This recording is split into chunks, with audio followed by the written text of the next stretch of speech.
किसानों ने 14 मार्च को दिल्ली में महापंचायत करने का ऐलान किया है। संयुक्त किसान मोर्चा यानी कि SKM की तरफ से दावा किया गया है कि इसमें काफ़ी संख्या में किसान जुटेंगे।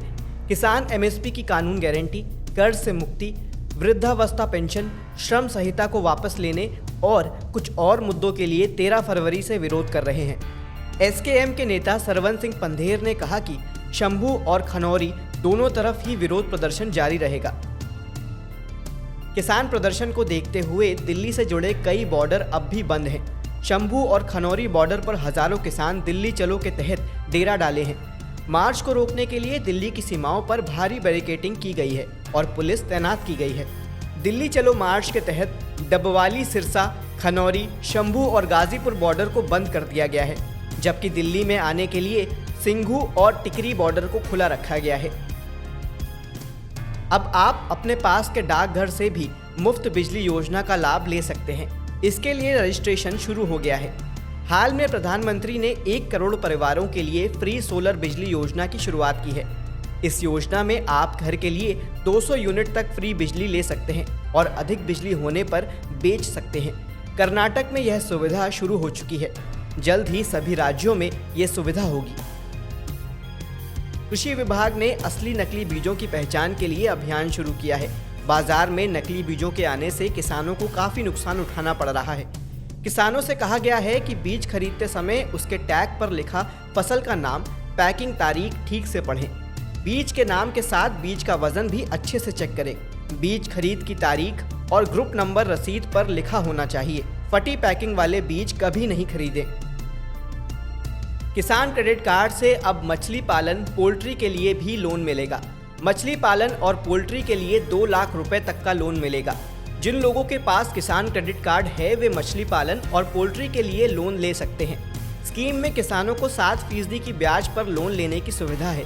इसमें हर साल 2% की ब्याज छूट दी जाती है। अगर किसान का लोन लौटाने का ट्रैक रिकॉर्ड ठीक हो और मछली पालन सही चल रहा हो तो सरकार की तरफ से 3% की दर से लोन दिया जाता है।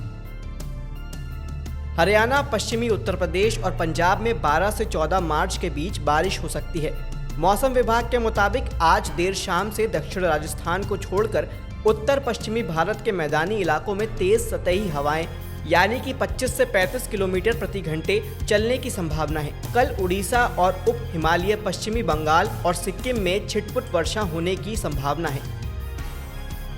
किसानों को रिमोट सेंसिंग तकनीक से अब मिनटों में फसल और मिट्टी सर्वेक्षण के डेटा के अलावा मौसम की जानकारी मिल सकेगी। केंद्रीय कृषि मंत्रालय के अंदर कृषि integrated command and control centre की शुरुआत की गई है। इसके जरिए फसलों का रियल टाइम डेटा और उसका विश्लेषण उपलब्ध होगा। इससे सरकार को किसानों की समस्या का हल खोजने या योजना बनाने में मदद मिलेगी। सरकार के मुताबिक आज एक क्लिक पर करोड़ों किसानों को PM किसान निधि का पैसा भेजने में डिजिटल कृषि की बड़ी भूमिका है। पूर्वांचल के किसानों को जल्द ही मौसम से जुड़ी सटीक जानकारी मिलेगी। प्राकृतिक आपदा यानी कि नेचुरल डिजास्टर विभाग की तरफ से गोरखपुर में 16 ऑटोमेटिक वेदर स्टेशन लगाए जा रहे हैं। इससे 15-15 मिनट पर मौसम का अपडेट मिलेगा, जिससे किसान भी अपडेट रहेंगे। 6 वेदर स्टेशन जिले के अलग अलग तहसीलों में अब तक लगाए जा चुके हैं। 21वीं पशुगणना में खाना बदोश चरवाहों की भी गिनती होगी। ऐसा सरकार खुरपका मुंहपका रोग पर काबू पाने के लिए हर एक पशु तक अपनी पहुंच बढ़ाने के लिए करेगी। पशुपालन और डेयरी मंत्रालय के मुताबिक इन्फेक्शन वाली 66% बीमारी जानवरों से इंसानों में होती है। 75% बीमारी ऐसी है जिसका कारण पशु हैं। इस खतरे पर काबू पाने के लिए भी मंत्रालय खाना बदोश जानवरों को अपनी योजना में शामिल कर रहा है। पशुपालन मंत्रालय ने देश के करीब 12 राज्यों में खाना बदोश समुदाय के बारे में जानकारी मांगी है। बिहार सरकार पपीता की खेती के लिए किसानों को 75% सब्सिडी दे रही है। सरकार ने पपीते की खेती के लिए इकाई लागत 60,000 रुपए प्रति हेक्टेयर तय की है। इस पर किसानों को 75% यानी 45,000 रुपए की सब्सिडी मिलेगी। यानी किसानों को 1 हेक्टेयर में पपीता की खेती के लिए सिर्फ 15,000 रुपए खर्च करने होंगे। योजना का लाभ लेने के लिए horticulture.bihar.gov.in पर जाकर रजिस्ट्रेशन करना होगा।